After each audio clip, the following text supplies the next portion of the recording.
Chosen one, listen carefully, not with your ears, but with your spirit, for this is not a human message. It is the echo of divine justice now awakened. There were people who touched your sacred space with defiled intentions. They mocked your purity, dismissed your silence, and abused your kindness, thinking no one saw. But they were wrong. You are not just a kind soul. You are chosen, and your life is marked by the signature of God. They mistook your stillness for weakness, your grace for gullibility. But you weren't silent because you lacked the strength to speak. You were silent because you knew God was watching. You didn't have to defend yourself because the divine was recording everything. They whispered everything they plotted, everything they did behind closed doors when they thought they had outsmarted heaven. What they forgot is that God never forgets, and heaven does not blink. Now the moment has arrived, not for revenge, but for divine order to be restored. And it's not your hands moving, it's the hand of God withdrawing his mercy from those who dishonored you. The unraveling has begun not because you raised your voice, but because God has removed his shield. And when divine protection lifts, consequences flood in like judgment through a broken dam. This is not just a message of warning, it is a confirmation. You were not crazy. You were not too sensitive. You were never the weak one. You are the chosen one. Set apart, protected, watched over, and everything they tried to twist against you is now turning back to confront them, not as whispers in the dark, but as thunder in daylight. The silence is over. The reckoning has begun. You don't have to fight. You never did. You were born to carry light. And now, the same darkness that tried to destroy you is destroying itself in your absence. God has stepped in, and this is what it looks like when heaven moves, not with noise, but with unshakable justice. If you feel this message wasn't written but revealed directly to your spirit, comment below, 77. I receive this confirmation with reverence, and let the enemy see. You're still standing. Let heaven witness your agreement, for you are not crazy, not forgotten. You are marked. You are chosen. They thought they were dealing with someone ordinary, just another person to manipulate, discard, mock, or emotionally dismantle without consequence. But they had no idea who they were touching. You weren't just a kind-hearted human. You are a vessel encoded by heaven, backed by divine authority. Your soul didn't originate from the surface of this world. It was summoned from the deep places of purpose, layered with sacred memory and eternal identity. You were chosen, handpicked by God himself, not to impress, but to disrupt, to reflect, to reveal. As C.S. Lewis wrote in The Weight of Glory, there are no ordinary people. You have never talked to a mere mortal. This profound truth underscores the divine significance of your existence. Those who wronged you failed to recognize that they were not merely interacting with a fleeting human presence, but with a soul bearing eternal weight, a vessel crafted for divine purpose. Their ignorance of your sacred identity does not diminish its reality. It only amplifies the consequences of their actions. What they did to you wasn't just betrayal in a human sense, it was a breach of spiritual law. And spiritual laws, unlike man's laws, cannot be escaped by cleverness or charm. There are souls on this earth who carry frequency not of this dimension, souls whose presence agitates darkness and provokes exposure simply by existing. You are one of them, and when others cross such a soul with malice or pride, they are not just being petty, they are entering a sacred covenant of consequence. They never signed but will still be held to. This is not superstition. This is not folklore. This is spiritual infrastructure. And God has been watching the entire time. You never asked to be chosen. You didn't announce yourself. You didn't walk around demanding respect or recognition. But the signs were always there. Your resilience, your knowing, your capacity to forgive when betrayal could have justified revenge. Even your enemies could feel it. That strange weight in their chest when they lied on you, the restless thoughts after they manipulated you, the gut-level discomfort they couldn't name. They sensed something, but they ignored it, assuming their intelligence would shield them. What they didn't realize was that every interaction with you was a test. Every move they made against you was being recorded by God as evidence. You were the exam, and they were the ones being judged.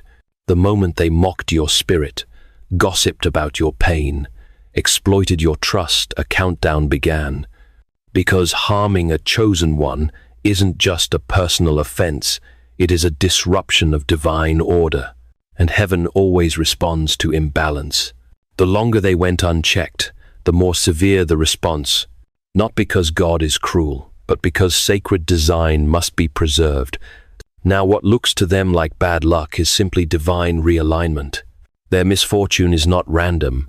It's the spiritual invoice for a debt they never believed they owed. And you didn't retaliate. You didn't expose them.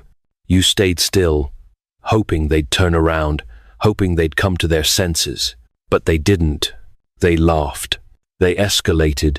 They violated you again and again. And now their lives are unraveling not because you spoke against them, but because you were chosen. And heaven protects what it assigns. They mistook your silence for surrender, your gentleness for naivety, your patience for passivity. To them, your refusal to fight back looked like defeat. Your quietness in the face of accusation looked like fear. But in truth, you weren't weak. You were governed by restraint that was sacred, given not by pride, but by God. You weren't afraid of what they could do to you.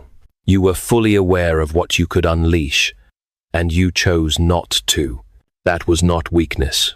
That was divine control. C.S. Lewis in the Screwtape Letters wrote, "Courage is not simply one of the virtues, but the form of every virtue at the testing point. Your restraint in the face of betrayal was not passivity, but courage. The courage to embody divine virtues when every instinct screamed for retaliation. This courage, Lewis suggests, is the crucible where true spiritual strength is forged, and your choice to remain silent was a testament to the divine power governing your actions. You knew who you were. You understood the weight your words carried. You could have spoken, and the truth would have burned every lie to ash. You could have exposed, dismantled, and destroyed them with a single revelation, but you didn't. Not because they deserved mercy, but because you refused to descend into the mud they rolled in. You chose discipline over reaction, silence over chaos, dignity over drama. And in doing so, you aligned with the will of God, not to protect them, but to honor the divine within yourself. They saw it as a green light, to go harder, to push further, to test the limits of your endurance. But what they never realized was that your restraint wasn't for their sake, it was their protection. You were standing between them and divine consequence. You were the pause between their offense and heaven's response. Every time you walked away, every time you said nothing, every time you held your peace, it wasn't because you lost. It was because you were the shield they didn't know they had. But now you've stepped out of the way. You've moved. You've released them to the very consequences they kept summoning. And with your absence, the weight has come. The silence they mistook for weakness has become thunder. And the judgment they laughed at in ignorance has begun to descend, not because you cursed them, but because God's mercy through you has expired. You weren't the one they should have feared, but the one who was standing behind you. And now that you've stopped intervening, karma is no longer restrained. It's not random. It's not exaggerated. It's not delayed. It's precise. And it's coming with the full force of the truth you never needed to speak. Because God doesn't need noise to vindicate his own. He only needs time. And time is up. They didn't just betray your trust or waste your time. They attempted something far more serious. They tried to steal what was never theirs to touch. It wasn't just your peace or energy they tried to manipulate, it was your identity, your light, your divine essence. They envied what they could never carry, and in their arrogance they reached for what was holy as if it were common. That is not just wrongdoing. That is spiritual theft. And when someone tries to take what God himself has placed within you, heaven does not overlook it. That kind of offense carries a consequence that is personal, precise, and unforgettable. C.S. Lewis, in Letters to Malcolm Chiefly on Prayer, wrote, "We may ignore, but we can nowhere evade the presence of God. The world is crowded with him. He walks everywhere incognito. Those who violated your sacred essence, ignored the divine presence woven into your being, mistaking your light for something they could plunder. Yet, as Lewis reminds us, God's presence cannot be evaded. Their actions were not just against you, but against the divine order, and the consequences they now face are the inevitable result of tampering with what is holy. Because you chosen one carry something sacred. What you possess is not earned by striving or mimicry. It is encoded into your being by God. It is a mantle of spiritual favor, insight, and authority that cannot be borrowed or imitated. And yet they tried. They watched you, studied you, praised you in public while envying you in secret. Some of them tried to replicate your path, copy your voice, absorb your presence as if it were up for sale. But what they didn't realize was this divine assignments cannot be duplicated. What is sacred cannot be stolen without a cost. They didn't want to become like you. They wanted to replace you. They wanted your strength without your scars, your favor without your fight, your gifts without your sacrifice. And in doing so, they violated a boundary that no man has the authority to cross. This wasn't jealousy. It was rebellion against the divine order. They wanted to ascend without being sent. But spiritual elevation without consecration always collapses under its own weight. And now it is collapsing. You didn't have to curse them. You didn't have to retaliate. You didn't even have to explain. Because the energy they tampered with is doing what you never did. It's turning against them. The very power they tried to siphon has become a storm in their life. Their minds are restless, their bodies are tired, their peace is gone, and they don't know why. But you do. It's not because you spoke against them. It's because they spoke against the sacred. And when someone dares to trespass against what God has marked as holy, the universe responds with holy fire. Now, everything they tried to take is becoming a weight they cannot bear. Every fake compliment, every manipulative gesture, every attempt to mirror your anointing is costing them more than they ever imagined, because heaven charges full price. And what they thought they were gaining is now unraveling in their hands. Their lives are being audited not by you, but by a system far beyond their comprehension. And the message is clear: you don't touch what God has consecrated and walk away untouched. They thought they could destroy your name. That if they whispered just the right lie to the right person at the right time, they could dismantle your image, turn others against you, and erase your credibility. They gossiped, twisted truths, manipulated perceptions, all while smiling to your face and pretending it was love. But what they didn't realize is that your reputation was never in their hands, it was hidden in God's. Every word they spoke against you became a mirror, not a weapon. They weren't tarnishing your name, they were revealing their own reflection. They didn't damage your character, they exposed their own. The dirt they tried to throw on you couldn't stick because it wasn't yours to begin with. You stayed true. You didn't retaliate. You didn't fight fire with fire. You let them speak. You let them laugh. And in doing so, you handed the pen to heaven. And heaven has been documenting every detail with perfect clarity. While they scrambled to manipulate public opinion, you remained still letting God build the case. And now the dust is settling. People are starting to see. They're questioning the narrative. They're noticing the inconsistencies. And the same voices that once echoed lies are being silenced by truth that no longer needs your defense. It stands on its own. Because God never needed your help to vindicate you. He needed your obedience, your trust, your restraint. Now, their words are returning to them like boomerangs, striking not your image, but their own foundation. The people they once convinced are watching the mask slip. The alliances they forged in deception are crumbling under divine weight. And here you are still standing, still shining, not because you fought back, but because God kept your name clean when they tried to stain it. They thought their strategy was clever, but heaven was listening, and the very pit they dug for you has become a platform for their exposure. You didn't just survive the slander, you outlived it, not by force, but by alignment.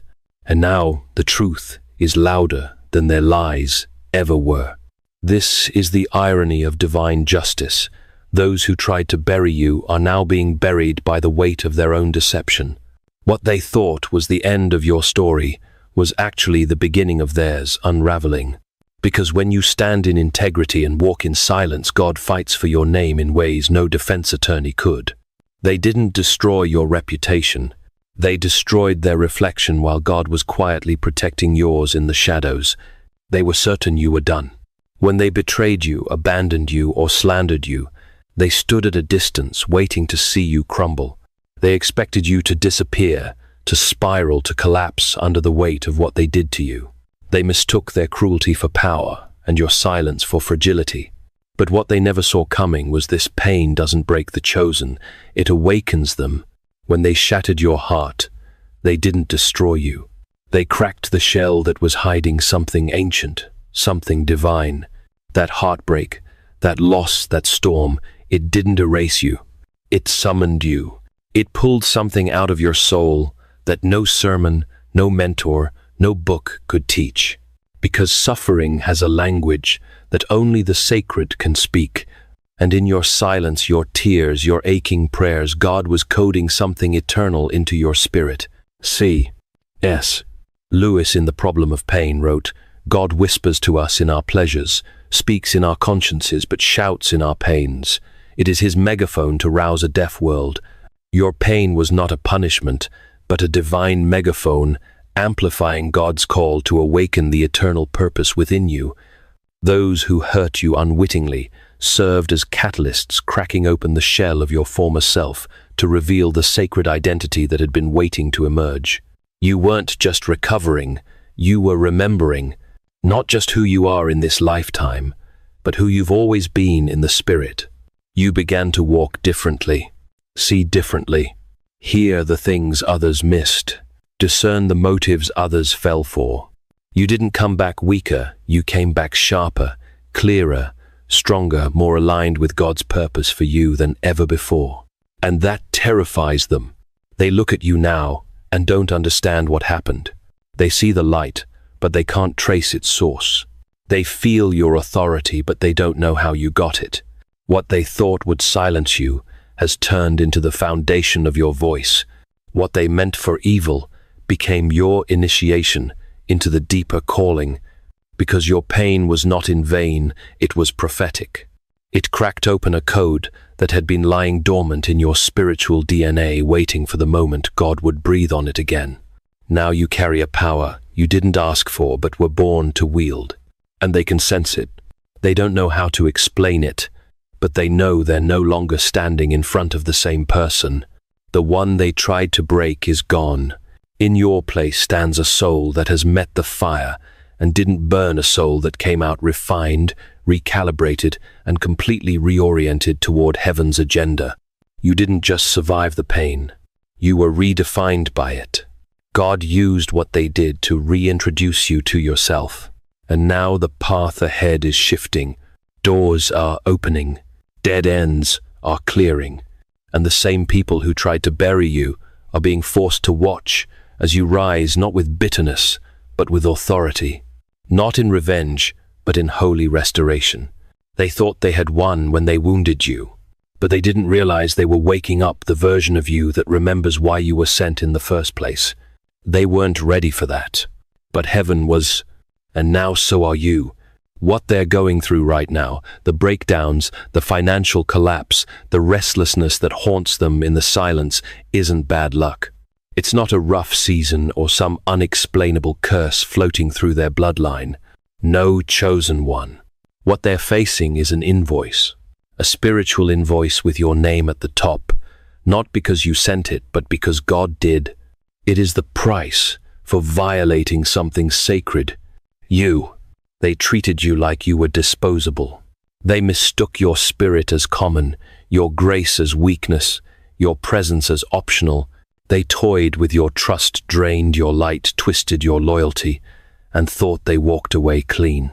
But they weren't dealing with a regular soul. They were interacting with a vessel under divine assignment. They didn't just hurt a person. They disrupted the spiritual order of God's design, and heaven does not allow such violations to go unaddressed. You weren't protected because you were perfect. You were protected because you were sent.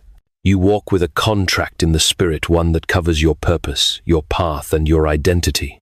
And while you may not have always felt worthy of that covering, God knew who you were before the foundations of the world. So every offense against you was tallied, every hidden betrayal, every mocking smile, every silent agreement to harm you. It was all recorded not by you, but by the divine justice that governs this realm. They assumed their actions were invisible because you stayed quiet. But silence is not forgetfulness. Heaven was never sleeping. God was never unaware. He was waiting, not to destroy them, but to give them time to turn. And when they refused, when they kept pressing, kept violating, kept mocking, God let go. And when heaven removes, its covering consequences come rushing in like a flood. Now they're grasping at straws. Things are falling apart. Peace is distant. Connections are breaking. Nothing flows. And they don't understand why. But you do. You've seen this before. It's what happens when someone plays with sacred energy and thinks the fallout won't reach them. They forgot the equation. You were their covering. You were the protection they didn't respect. When you left, when you withdrew your energy, your prayers, your presence, the divine hedge around them also lifted. And now, the absence of your light is exposing the depth of their darkness. You didn't curse them. You didn't speak a word. But heaven responded anyway. Because justice doesn't always come with thunder. It often comes quietly, surgically through circumstances they can't control and consequences they can't reverse. This isn't punishment. This is precision. This is divine correction. This is heaven saying that one was mine and you handled them like they were nothing. And now the balance is being restored, not by your hands, but by the hand of God himself. They laughed. Oh, how they laughed. When you stumbled, when you were misunderstood, when you were isolated, misjudged, broken, they called it karma. They called it confirmation. They looked at your pain as proof that you were never who God said you were. They took pleasure in your suffering. Your silence made them bold. Your struggle made them smug. They used your lowest season as fuel for their egos, assuming your fall meant their superiority. But what they didn't know, what they could never comprehend, was that you weren't falling. You were being repositioned by God. You were never losing.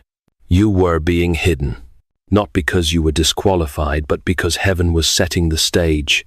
The betrayal, the delay, the silence, they weren't signs of abandonment. They were signs of divine construction. God was removing you from noise, from shallow applause, from people who loved your light but not your cross. He was preparing something that could not be rushed and could not be shared with those who mocked what they didn't understand.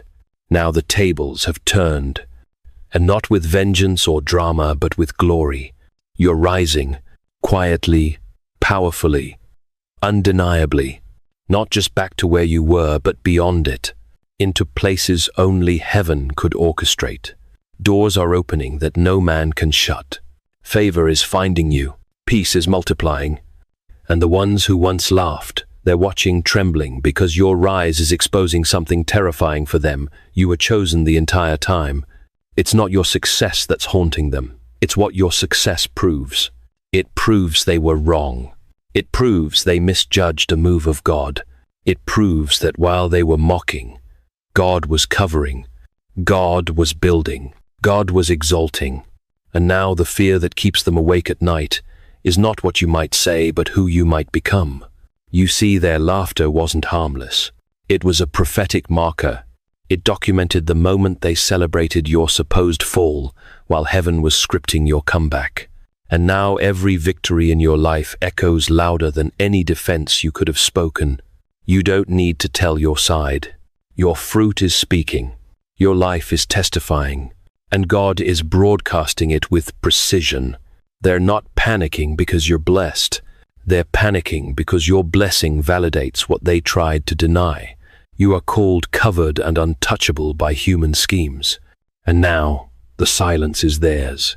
The shame is theirs. And the weight of knowing they mocked a divine process is sinking in. That is the judgment. That is the correction. That is the justice of God unfolding not with wrath but with revelation. They really believed no one would ever know. That if they whispered just low enough, lied just convincingly enough, and spun the right narrative to the right people, the truth would remain buried. They moved like puppeteers in the dark, sowing confusion with half-truths and deceit, thinking their manipulation would never be traced. But what they forgot, what they never considered, is that the soil of the Spirit never forgets a seed, and what is planted in deception will always grow into exposure. You didn't defend yourself. You didn't chase the rumors.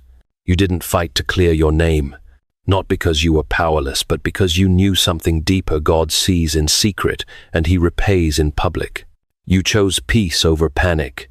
You chose silence over self-defense.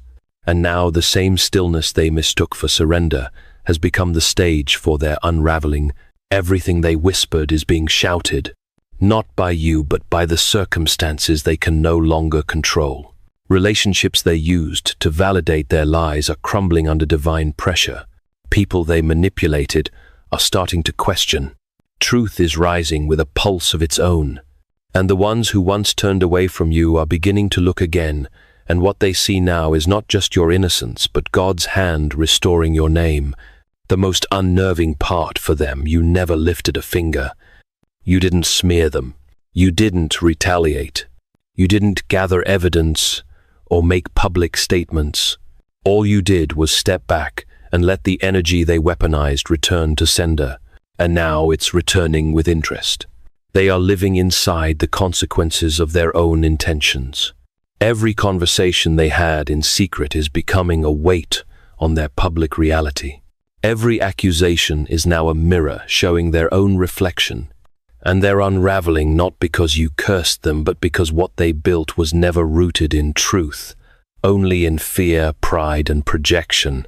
But here you are, still steady, still rising, still wrapped in the peace they tried to steal.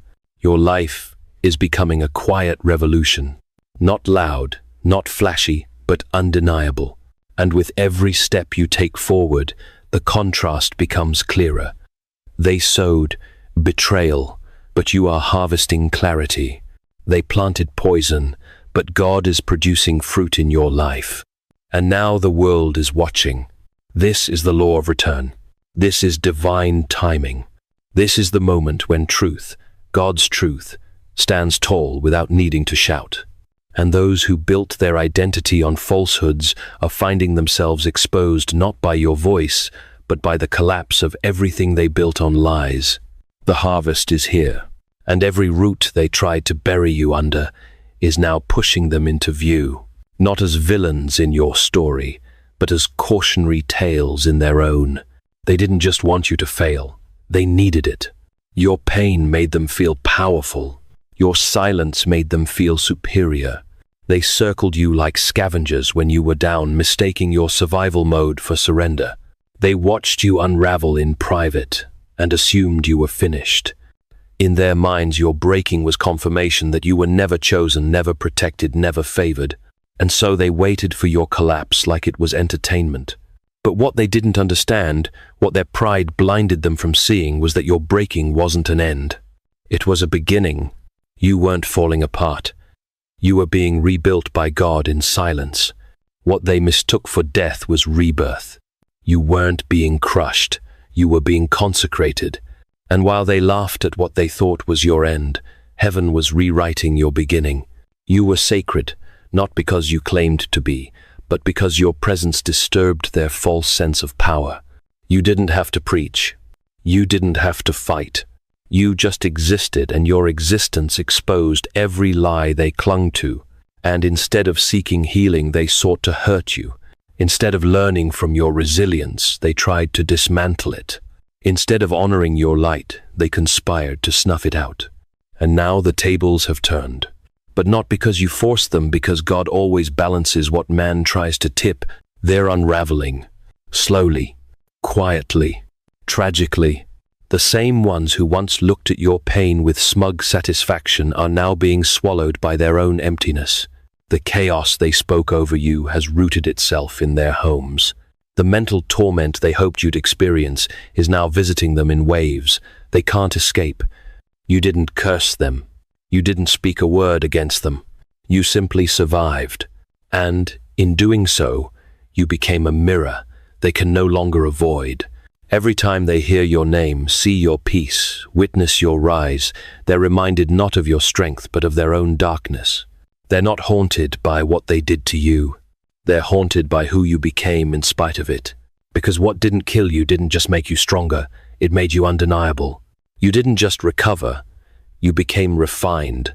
Their betrayal sharpened your discernment. Their lies deepened your clarity. Their rejection accelerated your alignment. And now as you walk in everything they tried to delay, they are being forced to live in everything they tried to project. This isn't karma being petty. This is the law of divine order reasserting itself. You were never meant to stay broken, but they were never meant to walk away without consequence either. And now as their lives disintegrate under the weight of their own energy, you don't even have to look back. Because God has made it clear. Justice is not revenge, it's restoration. Now they're sorry, or at least they say they are. The messages come through awkward, vague, filled with half-hearted apologies or sudden bursts of concern. A text, a follow, a compliment wrapped in nostalgia. But it's not repentance. It's fear. They're not sorry for what they did. They're terrified of what it's costing them. Because now the chaos has caught up with them. The things they laughed about are starting to burn. The people they manipulated are walking away. Their health, their mind, their peace. It's unraveling. And somewhere deep in their spirit, even if they can't name it, they know this isn't random. This is the return. Some of them had dreams, nightmares, gut feelings, strange moments of hesitation before they harmed you. They were warned by intuition, by signs, even by the uneasiness in their own bodies. But pride is loud. Arrogance is blinding. They pushed forward anyway, convinced that if you stayed silent, if you didn't fight back, then God must not be watching. But he was. He always was. Now, their hands are full of smoke. Their feet are caught in nets they spun for others. And their words are empty because divine law is not moved by sentiment. Karma does not bend for shallow apologies. Heaven is not manipulated by surface regret. God reads hearts, not performances. And what he saw in theirs was never remorse. It was entitlement. It was ego. It was the assumption that mercy could be demanded after judgment had already begun. They crossed boundaries that didn't belong to them. They touched what was sacred without reverence. And now they want to escape the harvest of what they sowed through a quick, "I'm sorry." But spiritual law doesn't work like that. Some doors once opened cannot be closed by confession. They wanted your silence when they violated you. Now, they want your forgiveness to silence their consequences. But they're not looking for healing, they're looking for relief. And karma doesn't grant that. God's justice doesn't erase because they're uncomfortable. He corrects. Restores. He purifies. But he does not excuse the unrepentant simply because the consequences feel unbearable. And so they're left with the storm they called upon themselves. Not because you cursed them, not because you exposed them, but because God saw every motive, every act, every whispered manipulation. And now the heavens are simply responding. This isn't about vengeance, it's about balance. And what they disrupted is now correcting itself on divine time with divine weight. The apology doesn't cancel the debt. It only confirms that they finally believe the cost is real. They thought energy was a game. They believed that if they played it right, twisting your words, gaslighting your emotions, weaponizing your kindness, there would be no cost. They used your compassion against you like a scalpel slicing. where they knew you were still bleeding. They exploited your vulnerability with surgical cruelty, all while presenting themselves to others as calm, composed, innocent. They told the story before you ever had a chance to speak, and they were proud of it. But what they never accounted for is this energy never dies. It travels. It circles. It waits. Every action they took, every word they spoke, every intention they concealed, it has been in motion quietly, gathering weight, quietly preparing to return home. And now that energy is on its way back, no longer shaped like control but like correction. You never fought them. You never stooped to their level. You didn't expose their lies, even when you had proof. You walked away, and that's what confused them. They mistook your exit for defeat. They thought your silence was surrender, but your withdrawal wasn't weakness. It was release. You took your hands off the battle and let the laws of heaven step in. And now those laws are responding with chilling accuracy. The same emotional warfare they used against you is haunting them in their own relationships. The same confusion they tried to sow in your mind is growing in their own. The same chaos they injected into your peace is swallowing theirs. But here's the difference. You carried it with grace. They are collapsing under the weight of their own weaponry. You survived what they put on you. You cried, but you healed. You screamed in silence, but you still stood. You went through hell and came back whole. But now they are feeling the fire, and they have no spiritual anchor to survive it.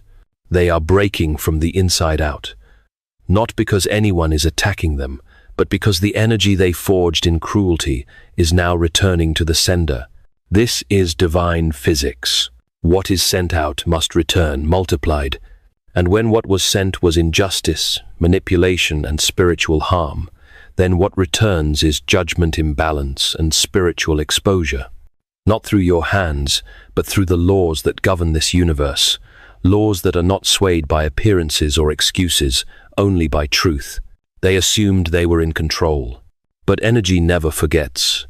And now every seed they planted in darkness is growing vines in their own house. Not because you retaliated, but because God removed his protection from what they were never meant to touch. Now the boomerang has returned. And no shield, no silence, no apology can stop it mid-flight. At the time, it felt like a game to them. You looked so quiet, so forgiving, so easy to dismiss. They assumed your grace meant you were weak, that your empathy was an invitation for exploitation. They smiled while planting daggers behind your back. They told themselves you were nothing special, just another person to use, discard, and move on from. But they didn't know. They didn't see it. You weren't just kind. You were chosen. And they didn't just offend a person. They mishandled a sacred vessel. Now the laughter is gone. The jokes don't land. The peace they once faked has disappeared. Their nights are restless. Their thoughts spiral. The very energy they once danced in now feels heavy, hostile, and unpredictable. They're not just regretful. They're haunted. Not by ghosts, but by consequences. By the silence that won't lift. By the tension in their homes, by the sickness in their bodies, by the weight in their minds they can't name but feel deeply. This isn't guilt. They're not that honest with themselves. This is spiritual disturbance.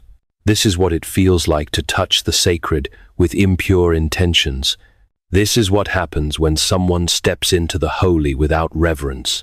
The consequences aren't just loud, they're lingering. Because when someone mishandles a soul protected by God, the judgment is not just correction, it is echo. It follows. It settles. It stays. They are being followed now, not by you, but by what they unleashed. The same presence they mocked is now pressing against their atmosphere. The same light they tried to destroy is now illuminating every corner of their conscience. And they don't know what to do with it. Because you never lifted a hand. You never fought back. You didn't curse them. You simply walked away. And yet, everything is falling apart. Because it wasn't your hand, they needed to fear it was God's. It wasn't your silence that cursed them. It was their own rebellion that activated the collapse.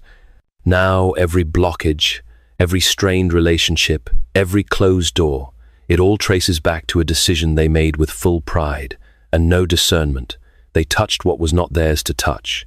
You were a divine interruption, a spiritual assignment, a mirror that exposed what they didn't want to face. And instead of honoring what heaven sent, they waged war against it. And now they live in the aftermath, not of your wrath, but of God's response. This is not about vengeance. This is about remembrance. Heaven remembers who you are, even when others don't. And now they remember too, not because they suddenly respect you, but because they cannot escape the spiritual cost of mishandling a soul God placed in their path. They are not just haunted by what they did, they are haunted by who you truly are. They thought pushing you away was power. They thought walking away from you, slandering you, replacing you, or discarding you meant they had won. In their minds, you were always optional, someone they could toy with control, return to when convenient. They treated your presence like it was disposable, your kindness like it was guaranteed. They never saw you as sacred. They saw you as available. But now they are waking up to a truth they can no longer ignore. You were never beneath them. You were covering them. The peace they felt around you wasn't theirs. It was yours. The doors that opened in their life weren't because of their power, but because of your proximity. Your presence was a portal. Your prayers were a shield. Your spirit was the anchor that kept the chaos at bay. And now that you're gone, it's all unraveling. This is the part they never considered. You were the gift they mishandled, and now the door has shut. Not with drama, not with noise, but with finality. You are no longer reachable. Not emotionally, not spiritually, not energetically. Heaven has elevated you beyond their access. What they once had without cost is now protected by divine walls they cannot pass. And that is the punishment. Not that you hate them, not that you expose them, not even that they're suffering. The true weight, the unbearable ache, is knowing they once had access to something rare, holy, and irreplaceable, and they threw it away. Now every locked door reminds them of your absence. Every failed relationship echoes the peace they lost when they lost you.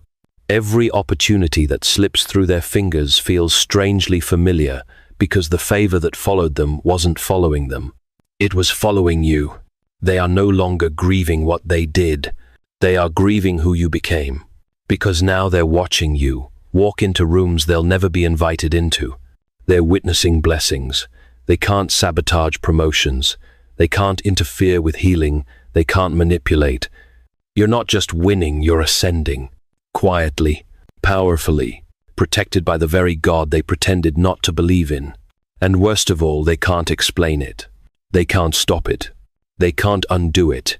Because this isn't about personality. It's about calling. And the hand of God that once used you to bless them is now using their absence to elevate you. You didn't block them out of cruelty. You outgrew the level where their dysfunction could reach you. Now they are locked out, not of your life, but of the grace that once covered theirs because of you. That's the true judgment. Not public shame, divine exclusion. And there is no door they can knock on to get it back. That grace has moved on. That connection has been closed. That season is sealed. You are untouchable, not because you're arrogant, but because God hid you where manipulation cannot follow. They thought it was personal, a petty betrayal, a broken bond, a moment of anger or pride. They thought rejecting you, mocking you, harming you was simply a relational decision, one they could justify, rewrite, or forget. But they were wrong. They didn't just cross you, they crossed a divine line. They offended heaven. And the consequences were never going to remain small, because what they violated was not you, it was what God placed inside you. You weren't just a friend. You weren't just a presence. You were a divine appointment, a spiritual intervention, a living answer to prayers. They didn't even know they needed to pray. And instead of honoring the presence of God in you, they rose up against it. Not in full awareness, perhaps, but ignorance does not absolve offense. They didn't reject a person. They rejected an assignment. They resisted a call. And when people oppose what heaven sends, the weight of that defiance is never light. You walked into their life carrying light, not with grand speeches, but with frequency, with purity, with the kind of presence that unsettles everything unhealed and untrue. Your very existence exposed the masks they wore, the shadows they hid behind the lies they told themselves. You brought disruption, not out of malice, but out of divine truth, and they weren't ready. So instead of receiving the shift, they tried to destroy the mirror. They silenced the warning. They wounded the messenger. But this isn't about ego. It's not even about you. It's about alignment. They didn't just hurt someone with a kind heart. They wounded someone God sent. That's not emotional betrayal. That's spiritual rebellion. And heaven always responds to rebellion with correction. Now the correction has begun. Not because you demanded justice, but because God always completes what he starts. And when someone resists the order of heaven long enough, that resistance becomes judgment. Relationships are unraveling. Peace is elusive. Doors are closing. Finances are blocked. And they don't understand why. But the truth is, what they're facing isn't coincidence. It's consequence. They didn't know the line they crossed until it was too late. But now, heaven is reminding them, not through thunder, but through loss. Not through punishment, but through absence. The absence of your presence. The absence of protection. The absence of peace. What they once touched without reverence, they can no longer even reach. You were never just part of their life. You were heaven's interruption. And they didn't just reject you, they rejected the divine. And now what's falling apart is not just their plans, it's the very order they thought they could override. Now the truth no longer hides in whispers. It stands tall in plain view, unshaken and undeniable. What once seemed like silence was never absence, it was divine strategy. While they mocked, twisted and underestimated you, heaven was writing a verdict in invisible ink. And now that it's dry, it's being read aloud by the life you're stepping into. God was never delayed. He was deliberate. He let them dig their own pit, speak their own judgment, and walk into their own consequence, so that when his justice moved, there would be no confusion about who he was defending and why. You never needed to defend yourself. God was doing it the entire time. While your name was on their lips, your destiny was in his hands. While they worked overtime to stain your character, heaven preserved your reputation in silence. And now everything they tried to build on lies is collapsing, not because you exposed them, but because God simply removed his covering. And when that divine protection lifts, everything built on ego and deceit begins to fall under its own weight. You weren't raised in spite of their attacks. You were raised in timing that no enemy could disrupt. What they're witnessing now is not just your rise, it's their reckoning. Because what's most painful to them isn't that you're blessed. It's that your blessing proves they were wrong. They misjudged you. They mishandled you. They violated something sacred and treated a divine assignment like an inconvenience. And now the greatest punishment is not public shame, it's divine exclusion. You are no longer reachable. Not emotionally, not spiritually, not energetically. The door has closed with finality. Not because you are bitter, but because the season is over and the test has been graded. They failed not because you walked away, but because they did not honor what God sent. They didn't lose a person. They lost a portal, a direct connection to favor, clarity, alignment, and protection. You were their access to grace. They didn't recognize until it left. Now they're realizing it wasn't their charisma opening doors. It was your covering. It wasn't their wisdom holding things together. It was your intercession. And without you, things are breaking, relationships are fraying, and peace is elusive. Not because you're gone, but because what you carried is no longer in their atmosphere. You never had to prove anything. Your life is the proof. The glow they once tried to dim is now shining without apology. Your peace speaks louder than their gossip. Your rise has become their reckoning, not because you're vengeful, but because you're aligned. And now, as they sit in the very silence they once tried to force upon you, let them feel the full weight of what they lost, not just access to you, but access to the God who sent you. This was never about revenge. It was always about revelation. Heaven wasn't punishing them for harming you. Heaven was revealing who you were the entire time. And now the record is clear. You were never beneath them. You were beyond them. You were never powerless. You were protected. You were never just someone they hurt. You were someone God chose. And now, as the door closes with divine finality, let the heavens testify. They didn't just lose you. They lost access to God through you, and that door will never open again.